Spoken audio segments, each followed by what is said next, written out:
Sometimes the most interesting days come when you least expect them. Welcome back to the Sunshine State Rails. It's the late morning of Sunday, April 3rd, and I'm only including this bit here because the train that we would go after today came up pretty quickly, and I wouldn't have time to explain myself if I just included that part. But our first train of the morning would be this Q453. He originated out of Waycross, Georgia's Rice Yard the day before, and after making a pit stop overnight in Winston Yard, he's now lugging the entire thing up the hill, now on his way to Hialeah Yard in Miami. A fairly diverse cut of miscellaneous freight, followed by a giant cut of rock loads and empties. And once the end of train marker crested the hill, it'd only be a few more minutes before our train of interest showed up right behind. Alrighty folks, I'll tell you what today is. Today is a day in Central Florida that I had no goal whatsoever. But turning around and seeing what's coming up the Lakeland Junction Hill right now, I think I might just have one now. Surprisingly enough, today's train of interest would be a local switcher, sporting some foreign locomotives at the front, which is a rarity for this one, a considerably shorter train than Q453, so much less of a struggle getting this one up the hill. But it was honestly as soon as I saw his headlight, but especially once the engines passed, that I figured out who this was. It was 0738, a 5 times weekly local originating just down the hill at Winston Yard, working northeast of Lakeland up the A line. At the front of his train were aggregate rock loads for Martin Marietta at Loftman, and on the bottom were 2 covered hoppers for a plastic distributor at Auburndale. We'd get to see the switching operations for all of that stuff today, as once I saw this go by, this was now today's goal. But I knew that it would be a risk from the start. First off is all of this. Lakeland, the traffic light garden. Trying to get out of Lakeland to follow the A-line east is a struggle in and of itself. The train gained miles on us with every traffic light that we got stuck at. Once we finally got out of Lakeland, I was able to get the gas pedal closer to the floor, but only for so long. I'll spare you the details right here. Through Lake Alfred, Haines City,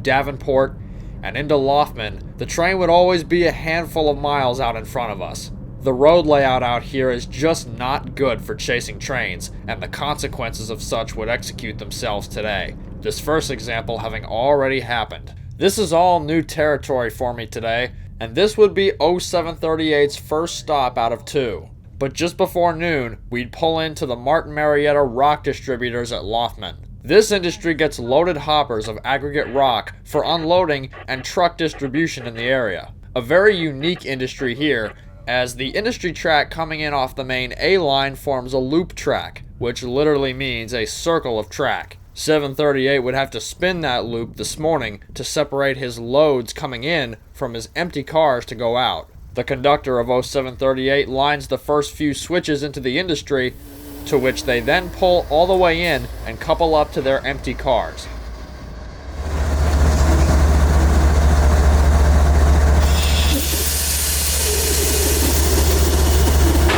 Stretch bag, clear all track, 3885. Good stretch, we got him.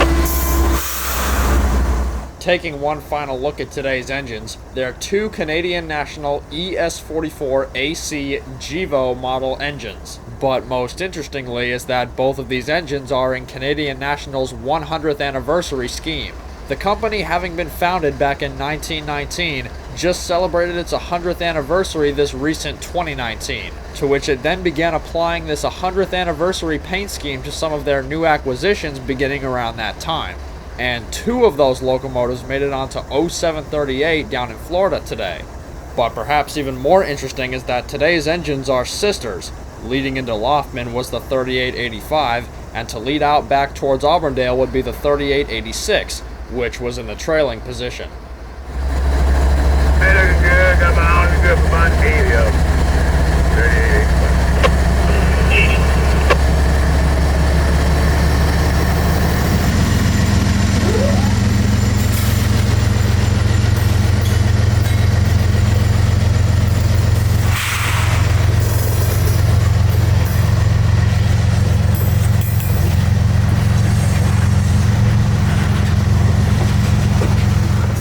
now shoving the empty cars that they're going to pull back to Winston today and pulling the loads that they've just brought from Winston. 738 is now going to spin the entirety of the loop track. And you can't see it here, but the two covered hoppers that were on the end of their train coming in, they've just set off the train here at this end of Loftman, and by spinning the loop track, they'll effectively put the covered hoppers on the end of their train for when they go back the other way. You'll see what I mean once they get all the way around the loop. The sheer size of the aggregate mounds behind the train show just how busy this industry can be. Loftman used to get its own unit aggregate trains back in the day, but in the name of precision scheduled railroading, they now come in and out in smaller cuts on 0738.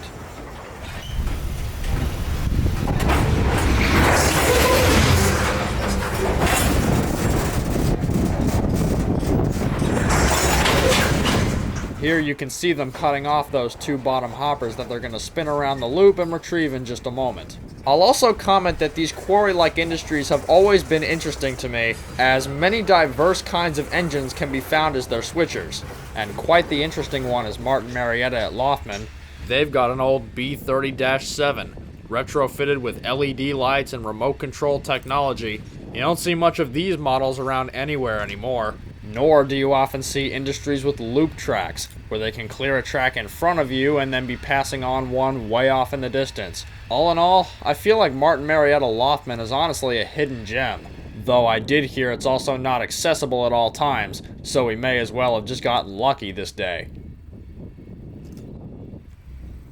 Spinning back to the left, 0738 has now spun the entirety of the loop, having dropped his loads just to the right of his engines, and is now shoving the empties onto the other end of the covered hoppers. Hey, that's good. Stop. Now you're about 4 more now.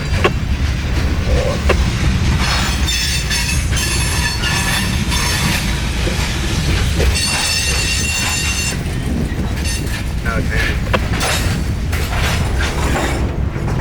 That's good. Stop. Good step, 3886. 3-step, 3886. Before 738 leaves Loftman, they're going to do a little maneuver to where they're going to put those covered hoppers at the front of their train for the trip south, and doing this would require getting the covered hoppers out of the way, which meant putting them on a side track which was on a slight grade. So, since it's standard procedure, and even more so because it's on a grade, the conductor ties down some handbrakes on the covered hoppers by turning the brake wheel, which lifts the ratchet chain and that pin down there, which mechanically locks the brakes on that car. This will keep them from rolling down the hill once they pull the rest of the consist away, which the conductor will accomplish by communicating with the engineer and pulling up this lever called the cut lever. By lifting this lever up, it lifts a pin up inside of the knuckle head, the knuckles being those little pieces that can move and thereby lock each car together. It unlocks the knuckle and allows it to move. But first, the conductor needs to get a little something called on the pin. Step on the ground, clear, a little slack back on the pin. 3886. On the pin is a railroad term for back up just a little bit to ease the strain in between the cars, because with too much strain between them, the locking mechanism gets stuck and the lever can't be pulled. But with enough empty space in between, the locking mechanism is free to move, and keeping the lever suspended leaves it unlocked. And by pulling the cars apart, they separate, and the air hoses do just that themselves.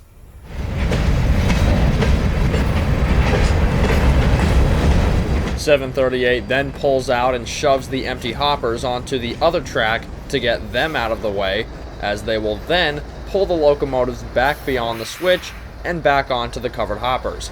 Then by pulling the covered hoppers back out and shoving them onto the empty aggregate cars, they will have effectively moved the covered hoppers to the front of their consist headed south, which will make the switching over at Auburndale a bit easier. The conductor now refers to the engineer as 3886, as the engineer has switched over to locomotive 3886 for the trip back south to Winston. 10. That's good. 3-step. 3-step, 38. The conductor then calls for 3-step protection so he can get in between the cars and lace up the air brake hoses. Three-step is when the engineer does three things. They center the reverser switch, which is like putting a car into neutral gear. They open the generator field switch, which restricts any electric current to the traction motors. And perhaps most notably, they apply any air brakes they have. These three steps take maximum precaution to make sure that a train won't move while a conductor is in between or under cars. And as for the handbrakes that the conductor set on the hoppers so they wouldn't roll off, there's a lever set in to release those on the spot too. Three more. 4, 2.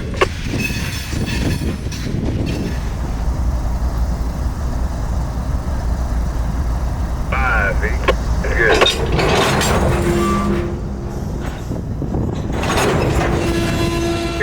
3886.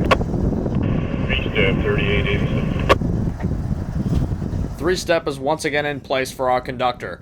I'm going to save you this last bit, then we're going to do the same set of maneuvers one more time to get this lone aggregate hopper at the front to the very back of the train. Why, I'm not sure, but I guess it was something they had to do. But I'm going to save y'all that, and we're going to move on to where we took off ahead of the train, because I wasn't really trying to have a run like we did on the way out here. So I was going to make sure I'd get at least one shot of him by leaving Loftman well ahead of him. Step 3883. All switches to P-Res line lock. For the main between the north end of Davenport and lock the hold out. Ready to head south to Auburndale between the switches. We got 10 cars. Alright, y'all on your line speed going down there, right? That is correct, line speed.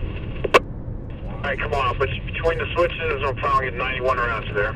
An even better decision on my part as per that dispatch message, saying they weren't going to wait on Amtrak 91 before proceeding to Auburndale. So I drove south a ways and set up at the south end of Davenport. A fairly short siding, like many on the Carter subdivision are. The siding at Davenport's only about 4,300 feet. And I wasn't exactly sure why they mentioned they were going to do track speed to Auburndale until they made it here to me at Davenport. They were booking it. Track speed through here is 50 miles per hour, and they were doing almost every bit of it.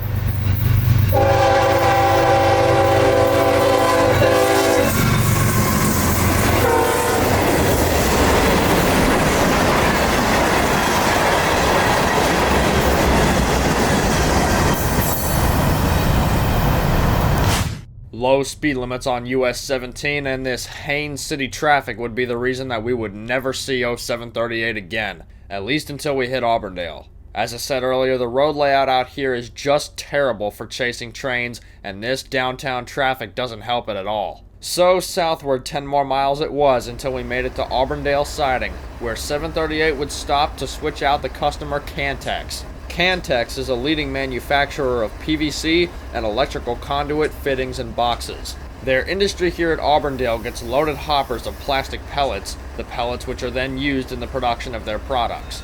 738 would have 2 and 2 here today, 2 empties to pull and 2 loads to drop.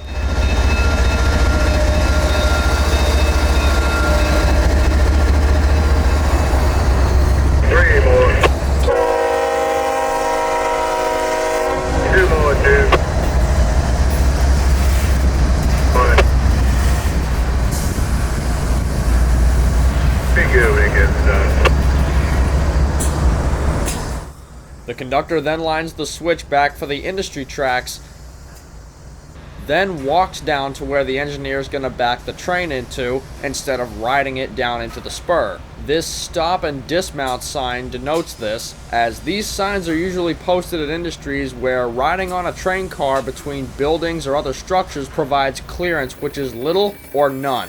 So the conductor must walk back to where the train is going to go, as the engineer then begins shoving down the rickety tracks. Put out, dude. 15, 10, 5 feet. On the pin. Good. 3886. This industrial spur at Auburndale has to be one of the deepest I've ever seen, with what looks to be a good 4 to 7% grade coming off the main track back into that very low area of land. The screeching as those white hoppers tackle this grade is deafening. Keep on now. 4, 2.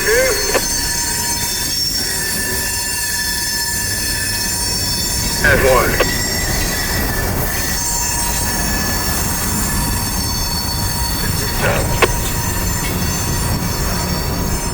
To put the empty cars back on their train, 738 was going to do something I wasn't expecting.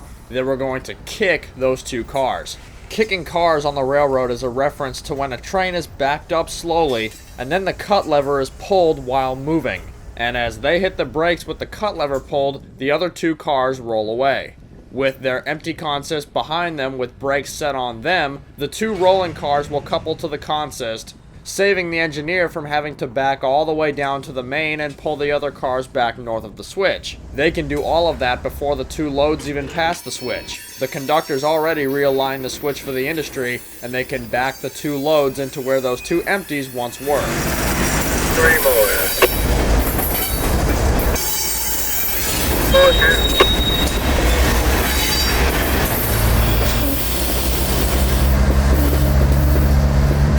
Good stuff. Bet you're here. I'm still okay. 1, approach medium visit Auburndale. Going in and outside here, ma'am. 91, just watch that crossing here, Bennett Street in the middle of Auburndale. Right at it, working the customer. Alright, appreciate that. One more now, 1.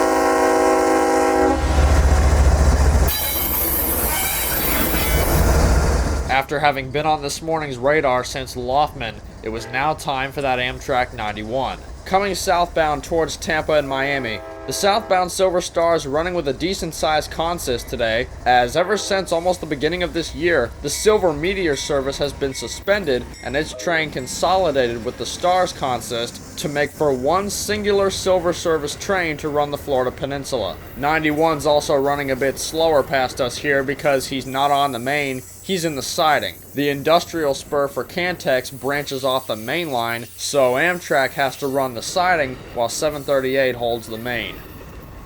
Hey, both markers burning. Have a good one, 91. I think y'all look good with the markers. Well, y'all have a safe one. 91 out. That's good stuff. 738 now has their entire train put together and is ready to make the run back to Winston Yard with all the empties. Although after seeing me on their tail all day, the engineer, before they took off, came outside and had a bit of a chat with me about where exactly I was going to post all this stuff. And by this point in the video, maybe you found that out. A real nice guy, and I appreciate the confrontation. There's 738 03. Got 10 empties ready to go south of Winston. Alright, 10 empties south of Winston. Alright, here we go. Yeah. Once again, track speed through this region is 50 miles an hour and up, so we would see them again by leaving Auburndale well ahead of them. I moved down a couple blocks to the McKean Street road crossing, in front of the Auburndale interlocking, which is just beneath the US 92 overpass. Only a half mile into the trip, and they've already got that throttle cranked right up.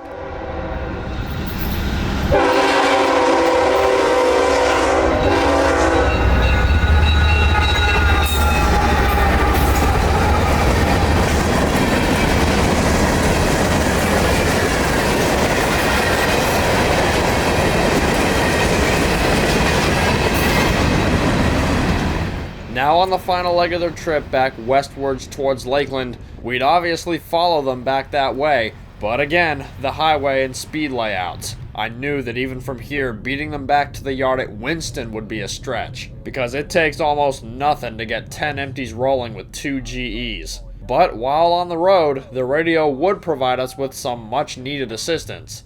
There's 738 03. Sure, got a stop signal here at Park Spur. I'm going to be able to go south over. Yeah, 719 is getting ready to be going south. You're following him. Alright, follow 719. Here we go. Thank you. Local 0719 had just finished working customers down at Eton Park on the CH Spur, and they were also about to make their return trip to Winston Yard, which meant tying up the A-line at the Lakeland Amtrak station. So until 719 got off the CH Spur and down the hill, 738 would not be able to come past Lakeland. which was just the delay that we needed to get back to South Lakeland, ironically where we started this whole adventure. 073803 and CN 3886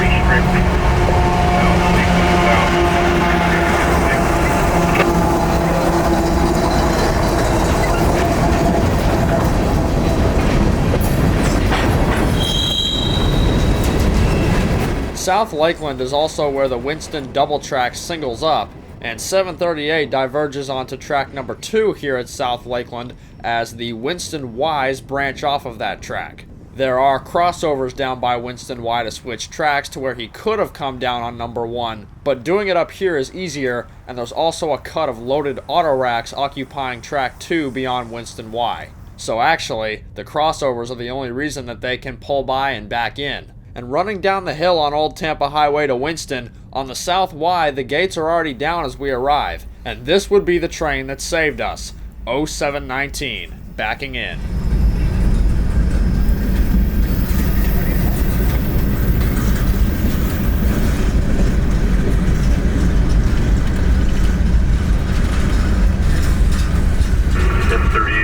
medium approach south, line track 2 to the main south. 719 would have some box cars from Lakeland Moving and Storage and G-Mare Distributors, an ex-chassis system shoving platform, and a long hood forward GP40-2. Interesting that the shoving platform isn't on the bottom of the train for the conductor to use, but maybe Winston had a say or so in that one. In any case, 738 was right on 719's markers, so it was only a couple more minutes before 738 shoved across the same crossing.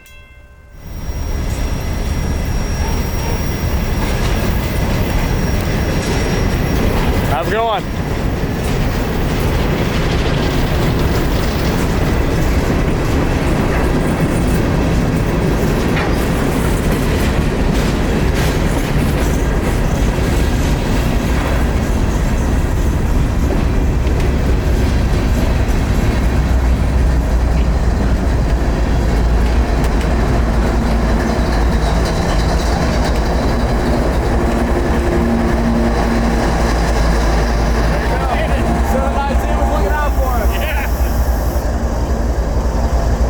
For context, I cracked a bit of a joke with the engineer back at Auburndale about how hard it was to chase their train today, so after the 0719 delay, I'm sure it was clear to both of us that, yeah, 719 was looking out for us.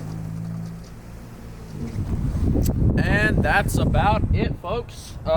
738, what time is it now? 14:50, 2:50 in the PM. 738's backed into Winston. His empties that he's brought back will eventually make it onto Q604 out to Waycross, and then from Waycross it's going to go somewhere. Honestly, can't say I'm too disappointed with where I chose to take today. It was honestly pretty neat. I had no idea, knew nothing of this crew this morning, and now they're back at Winston and I have a couple new friends. Not too bad, right? And to the engineer of 738, if you're watching this because you hinted that you might, thanks for being so cool. It's not often we get people like that out here who, even pay us any attention, let alone talk to us, come down, whatever. So, always appreciate stuff like that.